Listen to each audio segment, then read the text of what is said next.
must hear our voices. The world must hear our songs. The world must hear the truth as we keep marching on. We never can rest silent beneath the rocket's roar. We must sing our songs of freedom for now and evermore. Welcome to Voices of Change, a project of Community Shares.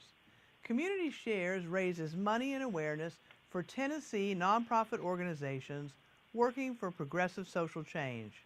Our show seeks to inform you about our member groups and other issues related to progressive social change. My name is Shelley Wascom, and I'm your host. We're shaking things up a bit today. I know you're used to me having a guest in the studio, but today I'm very happy to have Jane Hussain from the Nashville Peace and Justice Center, who will be joining us from Nashville via the phone line. And you will be looking, instead of just looking at me, you're mostly going to be looking at some great pictures from Nashville Peace and Justice Center.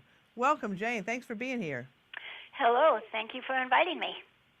So I always like to start because I know that there's people who don't know about all of our groups. Tell us a little bit about the Nashville Peace and Justice Center. Well, the Nashville Peace and Justice Center is a coalition, and we're made up of individuals and member groups. And we're trying to create a peaceful, just, and sustainable society through reflection, education, and nonviolent action.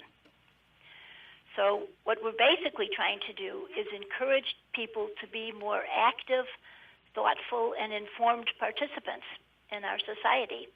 And we do about 5 different things to try to encourage that.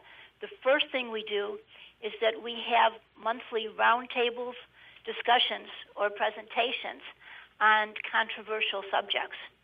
So we want to provide a safe space for people to present different points of view, where we can respect different points of view and we can actually explore the nuances of an issue. So everything isn't just black and white. So that's one thing we do. Then a second thing we do is that we provide leadership training for people who want to get involved in organizing things. And we've done this over the years. Every year it's a little bit different depending on what the demand is. This year, of course, being an election year, it's mostly focused on voter registration and combating voter suppression. And we have trainers going around the state holding little training sessions on how to do that. Other years, we've concentrated on people for whom English is a second language, or we've asked people to come into Nashville from around the state. It all depends on what the need we feel is that year. So that's our leadership training. Another thing we do is try to support actions, member groups, and groups that are organizing actions or activities. So we provide publicity, we provide the bureaucratic things of 501c3 and event insurance and equipment, charitable solicitation permit, all that sort of thing, audio-visual equipment, tables and chairs and tents, whatever groups need. We ourselves don't have a paid staff, so most of the actions we are not initiating, we are supporting. Another thing we do that's related to that is that we have an e-blast that has about 2,500 subscribers, and lots more people go to it, either through our website or our Facebook page, that lists all the progressive events happening in the Nashville area, whether they're directly related to the Peace and Justice Center or not. And especially these days, people find that really useful because so much is going on.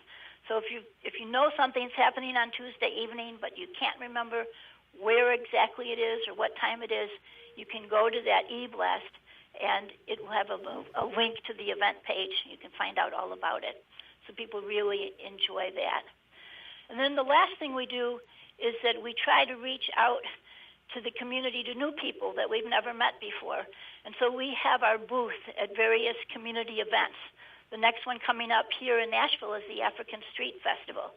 That tens of thousands of people come through, and they can stop at our booth, and we have literature, and we have actions we'd like to get them involved in, and we talk to them, and children's activities, and this is how we keep reaching out to a broader and broader group of people.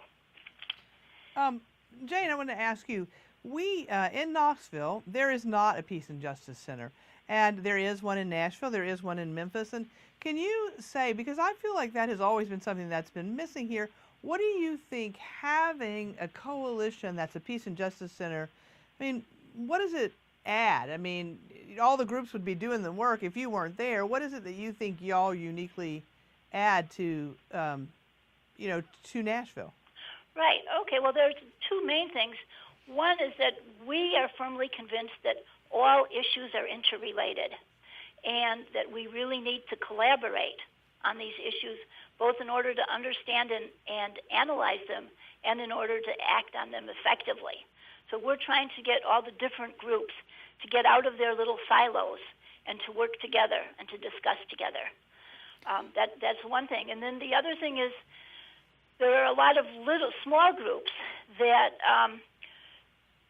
don't have their 501c3s yet or can't afford to keep their $1 million event insurance or don't own tents or tables or PowerPoint projectors, things like that, that we can help them with that.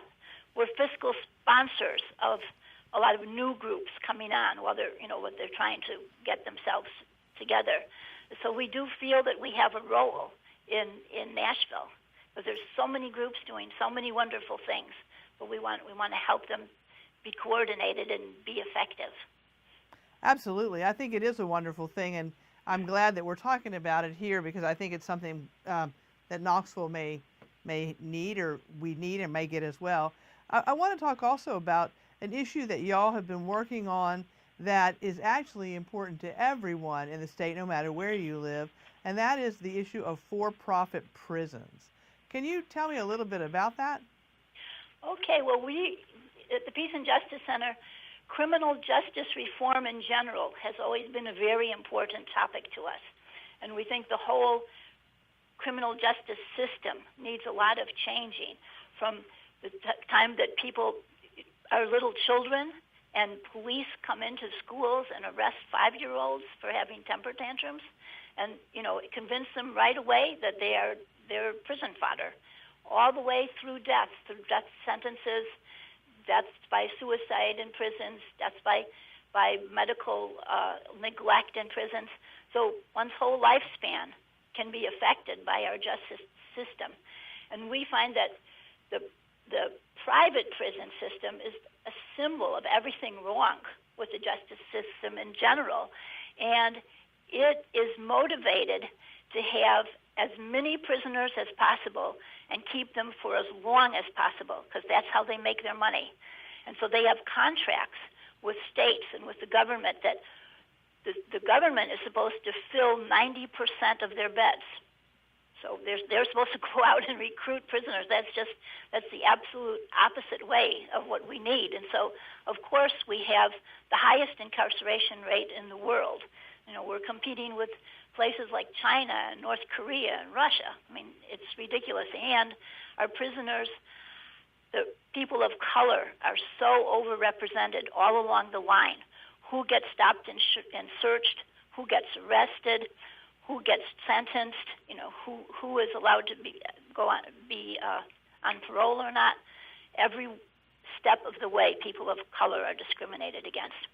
So the private prisons, are the sort of the extreme of this, and now they have become more and more involved in detaining immigrants who are considered to have entered illegally. So this particular private prison system that has their national headquarters in Nashville, it's CCA. It used to be called Corrections Corporation of America.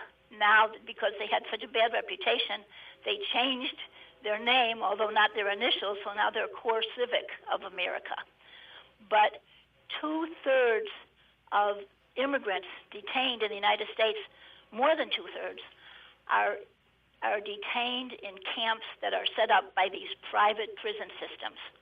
and often they're tent camps in the heat of the desert, the cold of freezing nights in the desert, and they hold most of the families. Most of detained immigrant families are held by these private prisons. So, of course, they're very motivated to try to influence the government to keep arresting people on more and more flimsy grounds. Also, almost half of juveniles are housed in these detention camps. And there is a line when you wonder, when do you stop calling it a detention camp, and when do you start calling it a concentration camp? So recently, there's been a movement. Of course, the separation of children was an issue that was near and dear to many people's hearts, to keep families together, and the injustice of pulling families apart. And not only are they pulled apart at the border when immigrants try to enter the United States, but families that are in the United States that have lived here for decades, their family members, the ICE will come and arrest them and deport them and leave the rest of the family, to cope without them. So ICE, this immigration, I'm trying to remember what the letters stand for, but the Immigration Control and Enforcement, whatever, they are under a lot of pressure right now from public opinion. People are calling for their abolishment, or at least, that they should be really changed significantly. And there was a campaign around the country to protest in front of ICE offices. And here in Nashville, we have a small ICE office that's part of the sheriff's office, but we have this huge national headquarters of CCA, which gets probably most of its profit from offering substandard housing to these immigrant families. So we decided this year to have, actually we've had 2 actions so far this year at the CCA headquarters, and both of them involved civil disobedience. And the last one, these are coalition actions. I mean, we sort of put the coalition together, but they're different groups. And the Peace and Justice Center has great respect for the tradition of civil disobedience, but the center itself cannot engage in civil disobedience. We simply don't have the financial or legal resources, so individuals have to decide to do this themselves. And so this time, this coalition did manage to close down the headquarters for 11 hours for more than a full workday. And in the meantime, the CCA has decided to sell its building and move to Florida. So we'll have to expect our friends in Florida to take over these protests, which we have been doing for about 10 years now. So we hope that doing this, we shine a spotlight on the terrible things that CCA is doing. We have gotten the state to reconsider its contracts. We've gotten the city council to look for a way of not using a CCA detention facility in the city.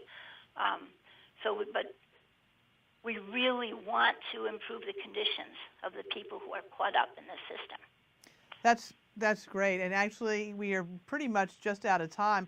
I want to thank you for being here, and I want to thank y'all for the work that you're doing on this really, really important issue, because y'all have been doing it, and everyone needs to pick up the banner and learn more about it. Thanks so much. Thank you very much. And the world must hear our voices. The world must hear our songs. The world must hear the truth as we keep marching on. We never can rest silent beneath the rocket's roar. We must sing our song.